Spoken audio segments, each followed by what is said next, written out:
Is Enfer any good in PathtoNowhere? Well, yes, she might just be the best Catalyst Sinner in the entire game right now. So why is this? Well, firstly, it's because of her amazing kit that revolves around two main things: buffing your allies and fearing the enemy. And man, does she do a good job at these. So her ultimate will have Enfer choose an ally to enter an immerse state. It will firstly grant them a huge damage bonus from 20% going up to a maximum of 40%. And then the ally will also ripple waves from them, fearing all enemies near them. So the fearing is nice and all, it ties in really well with her later abilities and passives and such. But the damage increase, oof, the damage increase this gives is nuts. It's incredible, it truly is, as it can be pretty much used in any team out there, and with how fast the game is and all, a lot of battles end before you even need a healer, and so having a buffer like Enfer is very nice. Now her first passive will apply a Mark of Terror to any enemy that is feared for 6 seconds, and then any sinner in front of Enfer will gain a damage increase when attacking an enemy that has that mark applied to them, starting from a 25% damage increase going up to a maximum of 50%.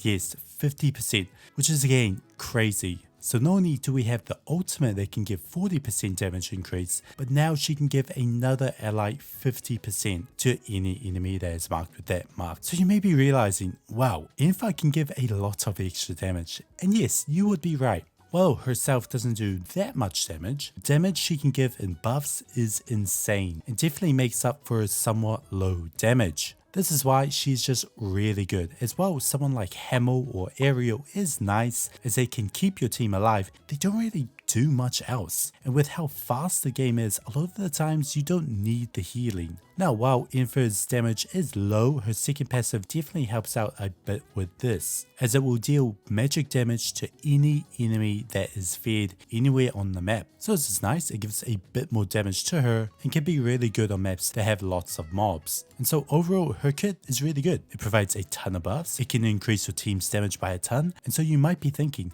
well, surely that's it, right? There's no way she can get better.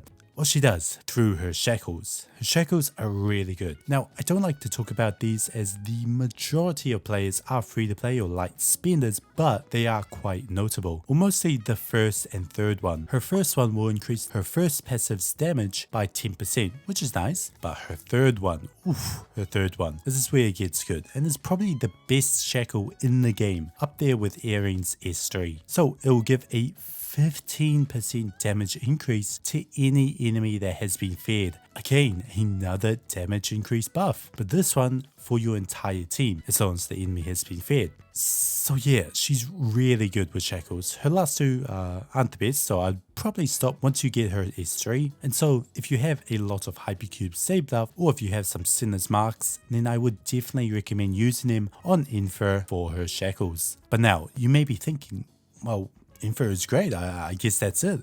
Great video, but the thing is, there's of course one more thing that solidifies her position at the top, and it's her exclusive crime brand. So her exclusive crime brand will firstly deal a lot of magic damage in a single tile, it will fear the enemy, and it will deal 2 core damage. And then if you break the entire core with this, then every single enemy on the entire map will get feared. So this is crazy. This is one of those exclusive crime brands that you look at and you just go, wow.